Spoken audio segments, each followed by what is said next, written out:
Kabar semuanya, selamat siang. Di jam 1 setiap Senin sampai Jumat kita ada sesi konsultasi di Discord. Jadi kalau ada yang pengen ngobrol, silakan.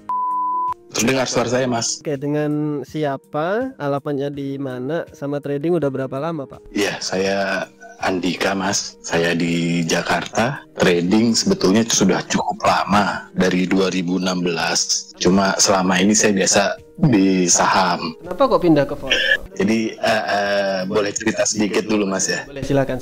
Iya, jadi waktu saya pindah ke forex, bukan pindah sih, sebetulnya saya di saham juga masih berlanjut. Cuma waktu pindah mencoba forex ini agak sedikit kaget, karena ternyata di forex ini modal bisa habis. Prinsipnya beda dengan di saham. Saham itu kan nggak bisa habis, karena saham paling kecil pun harga masih dibatasin gitu kan ya. Jadi nggak akan pernah habis sebetulnya. Kita bisa ngatur risikonya sebetulnya. Nah kalau di forex ini kok tiba-tiba wah kena margin call saya. Yang membuat kekagetan saya itu tadi, kalau saya main di saham itu selama ini masih terkontrol gitu. Artinya target saya cukup dalam sebulan atau dalam setahun itu lebih daripada bunga bank udah cukup sebetulnya. Nah tapi pas di forex ini kaget.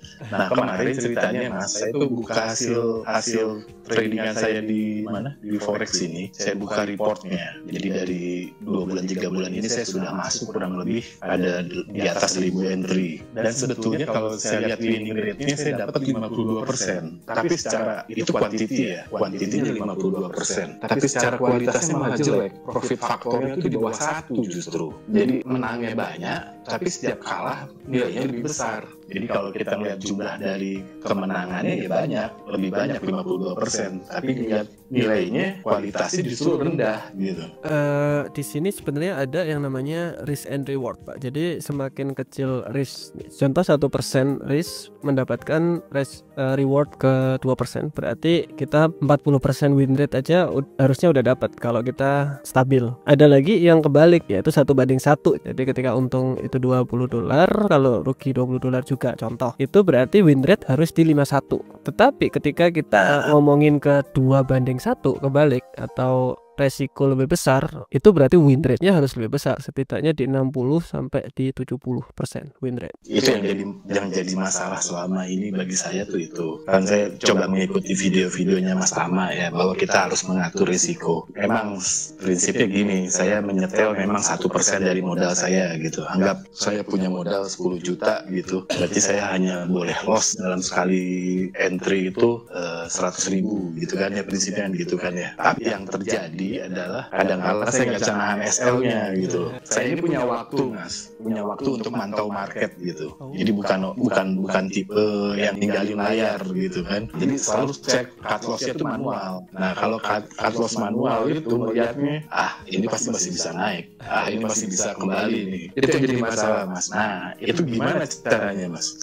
Saya contohkan beberapa cara aja dulu, Pak ya. Yang pertama, temen itu juga sama, tidak pakai SL. Kemudian dia bisa lihat market, enggak juga nggak apa-apa lihat dia. Yang penting resikonya kecil banget. Jadi dia bukan pakai 1 tapi pakai di 0,01 mungkin atau 0,05%. Jadi sebenarnya masalah di resiko. Kalau Bapak pengen memang seperti itu, mungkin kecilin lagi resikonya. Itu pertama. Kemudian untuk yang kedua, karena setiap tradingan pengennya stabil segitu terus, kalau kita lihat mungkin bisa pakai alert. Jadi kalau TradingView ada alert ketika segini, nanti di notifikasi kamu udah loss segini nih. Atau bisa pakai SL yang di MT5 yang kita kalau rugi segini nanti close-nya manual sendiri, itu juga bisa. Kemudian yang terakhir saya lihat memang terkadang kalau udah lama di market, Pak, contoh kemarin di emas saja saya bilang harga bakalan terkena ini targetnya ini, tapi terkena SL dulu. Kita lihat market itu nggak cuma 1-2 tahun, jadi instingnya udah dapat, cuma penerapan di SL-nya yang kurang tepat. Nah nanti bisa diperbaiki lagi. Jadi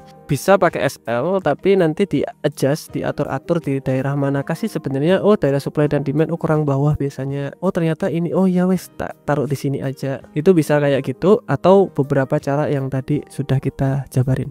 Saya coba menelaah hasil tradingan saya juga tuh, hasil tradingan saya, dan saya perhatikan itu saya loss kebanyakan memang di pasar sideways. Saya tuh punya prinsipnya, mungkin salah, makanya tolong diperbaiki nanti. Harapannya kan selalu bisa tektokan gitu kan, ambil bawah lepas atas gitu kan, ambil atas lepas bawah, prinsipnya kan begitu. Menyikapinya gimana tuh Mas? Kalau menurut saya pribadi Pak, sama seperti Bapak, kita ngomongin trennya sekarang apa nih? Ya bisa sideways, bisa naik, bisa turun, tergantung time frame-nya kan gitu kan. Kita udah punya trading plan. Jadi contoh Bapak lihat kita live trading, kita lihatnya langsung M15 seperti apa, lagi momen, oke buy. Sedang konsolidasi ini belum ada setup yang bagus, ya udah kita nggak entry dulu, kita cari pair yang lain. Trading itu kalau yang bagus itu punya plan Pak. Jadi Bapak bisa cek plannya di sini, namanya trading checklist kalau saya bilang. Ya, jadi itu ya masalah konsistensi dan komitmen ya berarti ya. Untuk di saham berarti udah lama ya, sekitaran 7 tahunan lebih ya, 8 tahunan sekarang berarti ya, 7-8 tahunan itu ya. Saya herannya kok tiba-tiba 2-3 bulan ke forex gitu loh Pak, saya heran aja saya itu. Karena saham kan terlalu lambat geraknya Mas. Itu benar itu benar itu. Oke kalau gitu. Terima kasih Pak Andika untuk ceritanya. Ya. Terima kasih Pak Andika. Ya, terima kasih kembali Mas. Halo. Selamat siang, dengan siapa, alamatnya di mana, dan trading udah berapa lama Pak? Saya bilang dari Jember. Trading udah berapa lama Pak? Belajar Mas baru 2 bulanan. Oke, Pak Gilang dari Jember, trading 2 bulanan Mas Pak ya? Iya, masih baru Mas, masih baru belajar. Ini saya mau cerita sambil minta sarannya Mas Tama juga. Mas Tama, kebetulan kan saya pernah nyoba pakai akun demo nih. Saya sempat profit hampir 9 kali lipat.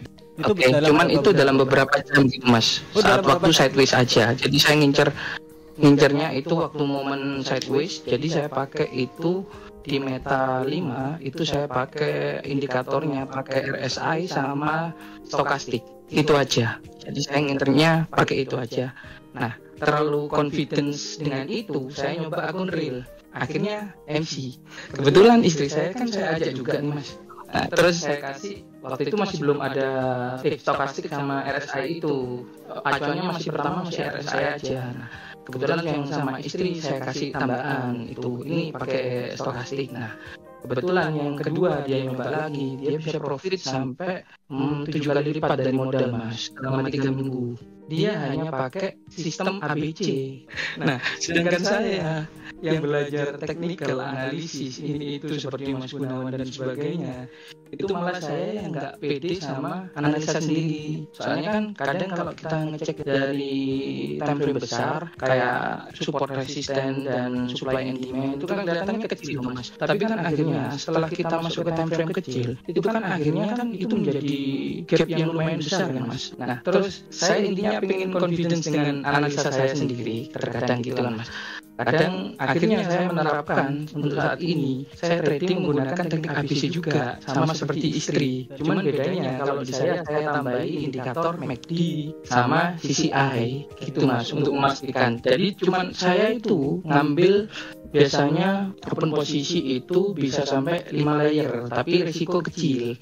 Ini masih berjalan 1 minggu masih untung sih Mas. Resikonya mana? Itu kalau 9 kali lipat berarti kan 900% berarti kan. Untuk resikonya berapa persen ya? Yang waktu itu sih saya main kadang itu di lot 1 sama lot 5 Mas. Besar banget Pak. Nah, terus kan kadang kan kita kan juga terkecoh sama market nih Mas. Seperti beberapa hari kemarin kan sempat ada fake out ini Mas. Kan aku lihat di Mas Tama juga, di Mas Gun juga kan kena fake out, akhirnya SL dan sebagainya. Itu yang kadang aku bikin gak confidence gitu loh Mas. Oke, coba saya jawab pelan-pelan Pak ya. Jadi ada namanya risk and reward. Ketika kita mendapatkan reward yang sangat besar atau kita mendapatkan keuntungan yang besar, berarti kita meresikokan besar juga. Nah, ketika kita meresikokan yang besar, jadi kita sebenarnya sedang beruntung. Dan market di sini ngasihnya emang agak kurang ajar Pak. Jadi kadang-kadang kita diuntungin, kemudian gagal, kemudian untung lagi, gagal lagi, untung lagi. Jadi memang dibuat seperti itu. Kalau kita nggak bisa konsisten jaga resiko, itu habis di deposit terus itu Mas.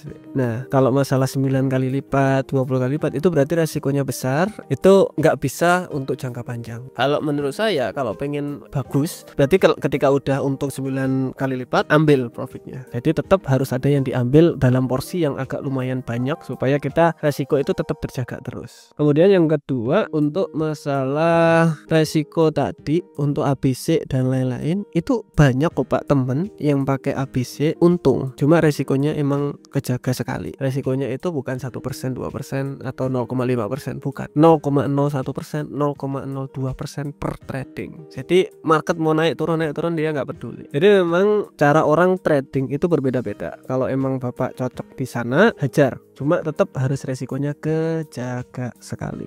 Makanya saya bilang ketika udah untung agak banyak ambil dalam porsi yang banyak. Nanti kalau habis bisa deposit lagi yang mungkin 1 juta lagi, kan masih ada banyak tuh di situ. Contoh dari 1 juta jadi 10 juta, 9 juta diambil. Kalau yang 1 jutanya habis, kita masih ada 9 kali untuk kita deposit lagi. Kemudian yang terakhir untuk masalah RSI, stokastik, kemudian technical analysis, kemudian kurang percaya diri, itu hanya Bapak kurang analisa aja, atau kurang backtest aja, atau kurang entry aja. Makanya saya bilang resiko kecil aja.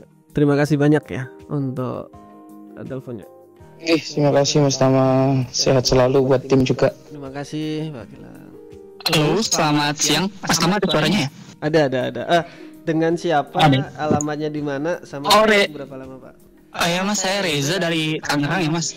Ini baru trading 2019 Desember. Oke, jenis tradingnya kalau boleh tahu scalping atau swing atau Tiga-tiga yang masuk sih Mas. Intraday, swing, scalping ada. Pengalaman Mas Tama kan sebelumnya sudah pernah lose ratusan juta ya Mas ya waktu sebelumnya. Trading ini kan termasuknya di hidupnya Mas Tama kan sudah jadi core bisnis atau core bisnis utamanya Mas Tama.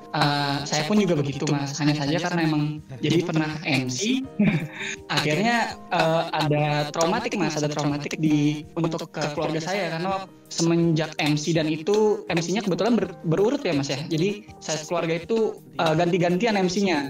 Akhirnya yang masih lanjut trading sampai sekarang saya. Nah, masih krisis kepercayaan gitu loh Mas. Nah, itu buat nimbulinnya lagi gitu, buat nimbulin trust-nya lagi gimana ya Mas? Karena memang ketika orang udah MC itu udah mikirnya udah macam-macam Pak. Memang kayak ini trading di sini, saya pengen balikin ke Bapak dulu Pak. Menurut Bapak trading di sini scam atau bisa untung nggak sih Pak sebenarnya? Atau gimana menurut Bapak trading di sini, trading forex atau emas di sini, future? Untung banget Mas. Nah, masalahnya keluarga ini nggak bisa nyemplung bareng lagi gitu. Karena setiap orang berbeda Pak. Jadi contoh kemarin itu saya punya strategi agak lumayan tuh. Contoh yang scalping itu kita berikan ke sebuah teman. Jadi yang saya tangkap itu memang setiap orang tidak bisa seperti kita Pak. Cara ngatur resikonya, cara mereka pola pikirnya, cara mereka ngatur psikologinya itu ternyata beda-beda. Jadi kita nggak bisa samain. Dan kalau memang lossnya itu beruntun, menurut saya apa ya namanya future market kan pasti ada lossnya tuh. Cuma kalau margin call ya lumayan lah itu. Nah kalau itu kan keluarga saya kan bingung mau bisnis apa lagi gitu. Sedangkan yang kemarin yang hasilnya lumayan itu kan cuma trading tapi masih krisis percaya. Sebenarnya lebih ke itunya sih, how to cara ngajaknya yang biar lebih ini gimana. Karena memang kalau saya buat pribadi dan buat istri sih sudah sangat menghidupi sekali sih sebenarnya. Berarti Bapak udah punya plan yang sangat-sangat bagus banget untuk diterapin kan gitu sebenarnya ya. Nah misalkan keluarga tersebut ada niatan nggak mau trading lagi, sedikit aja ada niatan nggak mau trading lagi, atau ada modal untuk trading tapi mereka masih naik turun masih. Modalnya ada, cuma itunya aja lebih ke trust ke bisnisnya itu. Untuk pengennya per bulan mereka dapat berapa persen kira-kira? Kita nggak ada target presentasi sih Mas, lebih ke misal bulan ini raup ada 7% atau 3% ya kita ambil untungnya, modalnya biar kita gulung lagi aja, modalnya gitu sih. Ya, harusnya masih oke sih Pak. Maksudnya kok sampai margin call harusnya itu serius. Itu harusnya sangat-sangat oke sekali. Karena ketika orang margin call itu sebenarnya resikonya kan terlalu besar tuh. Tapi ketika resikonya itu kecil banget, itu jauh Pak dari margin serius. Kalau modalnya ada tapi trustnya masih belum, mending istirahat dulu sebentar. Bapak kan masih trading terus tuh. Kalau saya dulu kayak gitu, teman-teman juga sama kayak gitu. Karena forex di sini serius tapi nggak ada yang seasik trading forex. Nanti kalau memang bisnisnya asik, bisnisnya memang ngelihat untung terus, kemudian bagus, untung kok walaupun cuma 1% 1 bulan, it's okay, yang penting untung. Kepercayaan mereka jadi lebih tinggi lagi. Oh ya udah wes, aku nyoba lagi. Aku melihat ulasan broker, memang belum ada broker info ya. Mas Tama ada rekomendasi nggak sih? Ada beberapa yang misal contoh saya withdrawal di atas sekian marketingnya bujuk lah apa segala macam, kita di pending lain-lain gitu-gitu lah. Itu ada memang yang seperti itu Pak. Jadi kayak kita dibujuk untuk ini segini aja gitu, ada Pak di broker Indo itu. Padahal kita ada teman-teman beberapa broker itu selalu dimintai saran biasanya Pak. Jadi broker ini atau saya ini gimana nih biar lebih bagus nih broker saya nih, apa aja nih yang dibutuhin para traders nih. Nah kemarin kita ngasih saran kayak gini kayak gitu, itu banyak banget Pak kayak gitu. Makanya broker-broker Indo bakalan bagus-bagus. Kayak spreadnya sekarang udah makin kecil, lot size sekarang udah leverage juga 1/500 sekarang, jadi semakin bagus. Nanti kalau udah bagus banget, nanti saya bakalan kabarin apa. Thank you semuanya, see you.